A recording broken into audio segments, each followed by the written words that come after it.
Hello, welcome to Shad Life. Have you ever heard of ninja ramps? Well, I heard of them a little while ago, a couple of years ago, maybe a year and a half ago, and they were selling the MTB Hopper Ramps. But it seems like, and I don't know the whole story about all of this, but it seems like they started just making their own, essentially kind of copying MTB Hopper Ramps. So I decided to get this one. It's called the Turbo, and show it to you. And it's nice enough outside that I'll just go outside and do a little driveway action with my dirt jumper over here, just for fun to see how it feels. And then in another video, I'll go take it to some grass landings or something like that.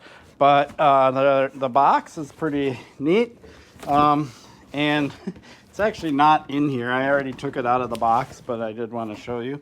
But it is actually pretty light weight. So one of the theories behind this, and there's no picture of it on here, is that you can, oh yeah, here's one, wear it as a backpack. Probably not something I'm gonna do because I don't know, just doesn't make sense, but I'll put it on and show you how that works. But yeah, let's show you the ramp.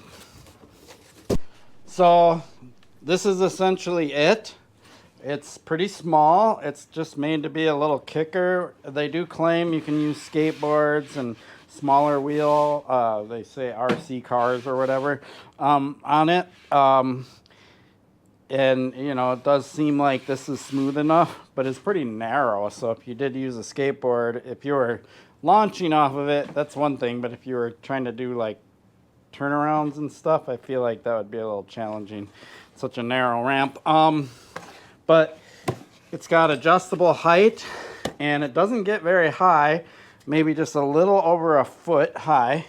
But it's got a super mellow radius, and that's super important. If you're ever using a smaller jump, a lot of times you'll see people, whether they're building it out of dirt or whatever, they'll make it too quick of a transition.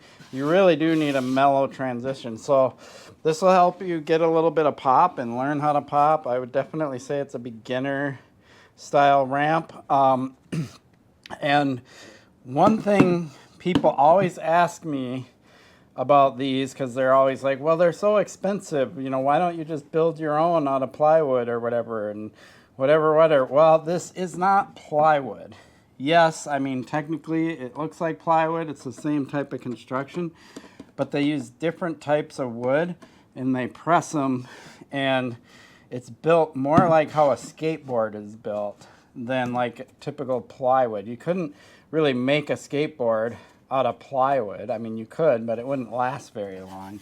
But something like this will last a long time. See all the layers in there? And what they likely do, like what they do with skateboards, is they switch the grains of the wood back and forth for more strength. They use different types of wood for the different layers. As a matter of fact, I have a skateboard sitting right here. Let's show you how that is constructed, similar to this. Here is a skateboard, and it's got a very similar construction. So I'm guessing they're doing the same kind of construction of the wood as a skateboard. They don't need to shape it like this. They can leave it pretty much flat. And then they're doing the machining of it after that and getting it, built the way it needs to be built. And being that I have MTB Hopper Ramps, I can look at the quality of this and compare. And I would say this is not quite the same quality as MTB Hopper Ramps. It just looks a little rougher around the edges, not quite as polished or finished. Its construction looks good, but it just doesn't look like it's as polished and finished as MTB Hopper Ramps. So, I mean, almost to a point where I got to be careful and not get like a splinter or something on like a rough edge or something like right here. So, might be worth it for them to do a little bit more polishing on these edges just for that reason. But aside from that, It looks pretty good, and it definitely looks like it'll be just as strong as an MTB hopper. And really, that's, in the end, that's all we care about. So I'm gonna put this on my back and show you how that works. I haven't seen any instructions, but it's pretty straightforward. It looks like you just take these legs off. There's an extra, like, kind of bungee, and you crisscross to hold this flap up, so it's all packaged right there. You don't have to disassemble the whole thing. I know the MTB Hopper one that's a backpack, I think you disassemble and fold it. And then, see if I can do this. You throw it up on your back. If I can get my arm, keep in mind I'm old, less flexible. And I hit my elbow on my work stand. There we go. It's on my back. So that is how it goes. I tried it once the other way, and it definitely doesn't go the other way. One thing I'm concerned about, and I'm going to grab my DJ bike and I'll see if this is a problem. All right, so I'm on my DJ bike, and what I was wondering, because I run my seat so low, will this hit my rear tire? Oh, it's close, but it doesn't hit.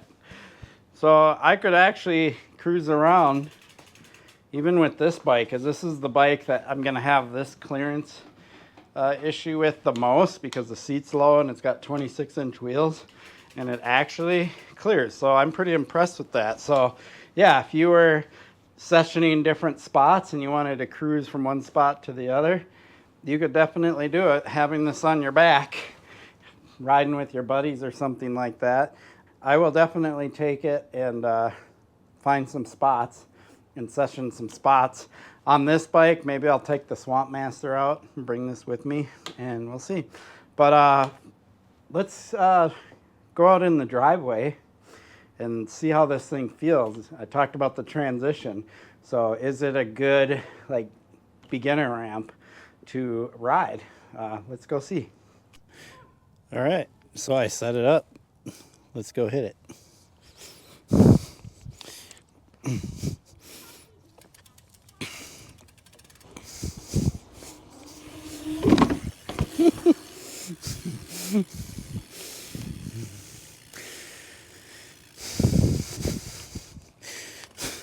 That is literally my first jump after months of not riding, just because I've been trying to heal my back. So let's do a little better one. All right, the idea is to clear the sidewalk, land on the downside of the driveway.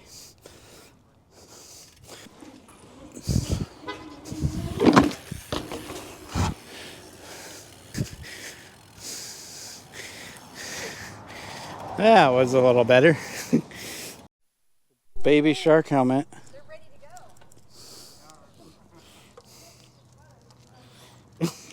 to go. So that last jump, I actually had it on the highest setting, and I just put it on the lowest setting because I kind of want to compare. It seemed a little kickerish, but I think that's more me not used to it. It certainly wasn't like super kicker. But yeah, let's try it in the mellow setting because I'm not jumping very far, and see how it feels.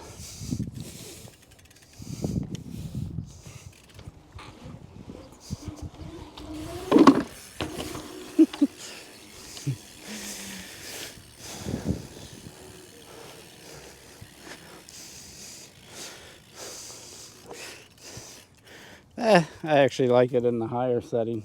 I probably could put it in a medium setting, but this is going to be fun. So I'm going to go take it to some grass areas or where there's an actual real downside, because this downside is kind of still hard landing. But this isn't a very big jump, so it's not like you're getting super high and come down really hard. But it should be fun.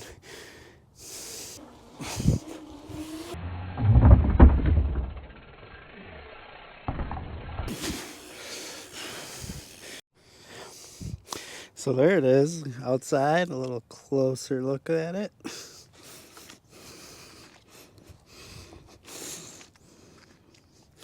Pretty cool. One thing I did notice about this ramp that I liked is that, flip it over here, it has rubber rings on these feet.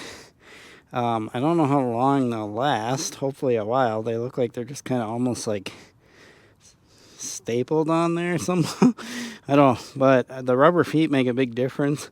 I noticed that as I was jumping it in the driveway, I probably jumped it like close to 10 times, and it wasn't sliding forward every time I jumped, and that's a big deal, like making sure that it doesn't slide forward is cool.